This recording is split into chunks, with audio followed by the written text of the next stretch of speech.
বাবার খেদমতের উদ্দেশ্যে বিয়ে করা যাবে কিনা? আমাদের সমাজে অনেক ভাইয়েরা বিয়ে করে থাকেন, তার উদ্দেশ্য থাকে মা বাবার খেদমত করা। মা বাবা অসুস্থ হয়ে গেছে, তাই বিয়ে করতে হবে, কেন তাদের খেদমত করতে হবে। এই যে মা বাবার খেদমতের উদ্দেশ্যে বিবাহ করা, অথবা ছোট ভাই বড় ভাইকে বিয়ে করানো, অথবা সন্তানকে নিজের সন্তানকে বিয়ে করানো এই জন্য যে তার মা অসুস্থ, তার বাবা অসুস্থ, এগুলো জায়েজ আছে কিনা?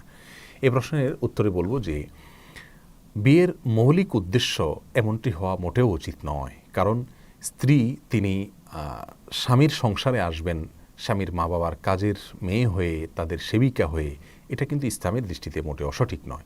যদিও নৈতিকভাবে আমাদের মতো গরিব দেশে অল্প আয়ের, সীমিত আয়ের মানুষদের পরিবারে মা বাবার জন্য আলাদা কাজের লোকের ব্যবস্থা করা, এটা অনেক স্বামীর জন্য সম্ভব হয় না। তাদের জন্য সম্পূর্ণ তাদের কষ্ট না হয় সেই ব্যবস্থা করা স্বামীর জন্য অনেক সময় কঠিন হয়ে যায়। সেক্ষেত্রে স্বামী স্ত্রীর সুখের জন্য বাইরে যেতে অনেক কষ্ট করছেন, করে থাকেন, সেজন্য স্ত্রীর উচিত যে স্বামীর বাবা মায়ের খেদমতের দায়িত্ব স্বামীর উপরে রয়েছে, সেটি স্বামী করতে পারছেন না, তাই স্বামীকে হেল্প করা, স্বামীর হয়ে তার বাবা মার খেদমত করা, এটা মানসিকতা স্ত্রীর মধ্যে থাকা উচিত।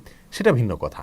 কিন্তু শুধুমাত্র সেই উদ্দেশ্যে, অর্থাৎ বাবা মার খেদমতের উদ্দেশ্যে স্ত্রীকে বিয়ে করে আনা এবং বিবাহের উদ্দেশ্যই হলো মা বাবার খেদমত করা, এটা নিন্দনীয়। এটা কোনো অবস্থাতেই প্রশংসনীয় নয়। কারণ স্ত্রী তিনি কোনো কাজের লোক নন, তিনি কোনো সেবিকা নন, তিনি স্বামীর জীবন সঙ্গিনী, স্বামীর চরিত্রের হেফাজত রক্ষাকারিণী।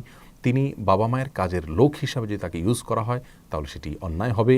আর সেই সাথে তারও উচিত হবে, মেয়েরও উচিত হবে শ্বশুর শাশুড়ির খেদমত করার চেষ্টা করা। এটা নৈতিক ব্যাপার। তিনি একসময় শ্বশুর শাশুড়ি হবেন, তারও পুত্রবধূ তার সেবা করলে, তার খেদমত করলে, তাকে ভালোবাসলে, স্নেহ করলে তার ভালো লাগবে। অতএব সেই জায়গা থেকে তারও উচিত এরা করা, তার নৈতিক ব্যাপার।